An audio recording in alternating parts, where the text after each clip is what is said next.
31 दिसंबर 2024 जब दुनिया नए साल की जश्न मना रही थी, उसी वक्त लखनऊ में एक दिल दहला देने वाली घटना सामने आई, जिसने सबको चौंका दिया।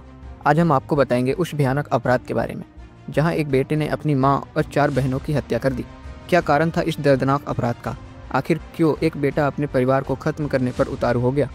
जानिए इस मामले के हर पहलू को। घटनास्थल होटल सरंजीत, लखनऊ। तारीख 30 दिसंबर 2024। आगरा का एक परिवार 7 लोगों के साथ यहाँ ठहरा था। परिवार में था 24 साल का एक अरशद, उसका पिता, उसकी मां और 4 बहनें। लेकिन 31 दिसंबर की सुबह कुछ ऐसा हुआ जिसने सभी को चौंका दिया। होटल के रूम नंबर 109 में 5 लोगों के शव मिले और इसका जिम्मेदार था वही बेटा अरशद। मृतकों में शामिल थी आसमा, माँ और उसकी 4 बेटियाँ, जिनमें 2 नाबालिग माँ भी थी और हत्यारा था उनका बेटा अरशद। इस पूरे हत्याकांड का एक वीडियो सामने आया जिसमें अरशद खुद इस हत्या की कबूल करता है। वीडियो में अरशद अपनी मां और बहनों के शवों के पास खड़ा होकर यह स्वीकार करता है कि उसने ही अपनी पूरी फैमिली को मारा। आज अपने हाथ से अपनी बहनों को और अपने आप को मारा है। अरशद कहता है कि मैंने इसलिए इन्हें मारा क्योंकि बस्ती के लोग मेरे परिवार को तंग कर रहे थे। इस हत्याकांड में सिर्फ अरशद को हाथ नहीं था, बल्कि उसके पिता की भी हाथ थी इस हत्या में शामिल बताया जा रहा है। 6 मिनट 54 सेकंड के इस वीडियो में उसने यह भी बताया कि उसने अपने बस्ती वालों से तंग आकर अपने परिवार की हत्या की है। उसने योजना थी कि इसके बाद वो खुद को भी जान ले लेगा, लेकिन उसने ऐसा नहीं किया।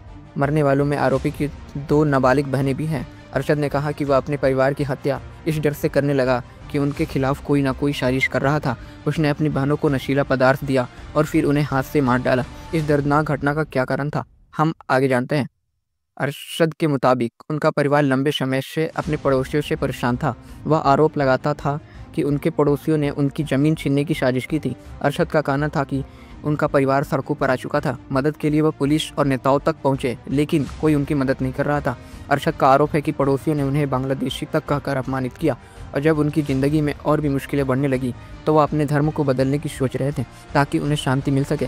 इस सब का परिणाम यह हुआ कि अरशद ने ऐसा भयानक कदम उठाया।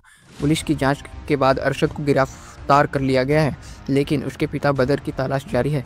पुलिस को शक है कि इस हत्या में बदर भी शामिल हो सकता है। शवों को पोस्टमार्टम कराया गया और अब पुलिस मामले की गहरी जांच चल रही है। इस मामले में और क्या नई जानकारी सामने आती है?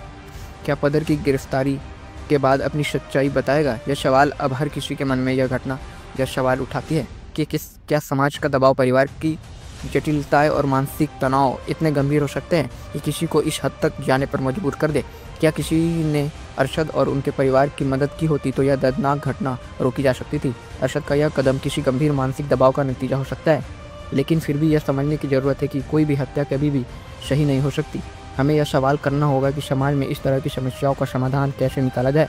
इस घटना ने हमें एक गंभीर सवाल पूछा है कि हमारे आसपास का समाज और हमारी सरकार हमें सही तरीके से सुरक्षा और समर्थन देती है।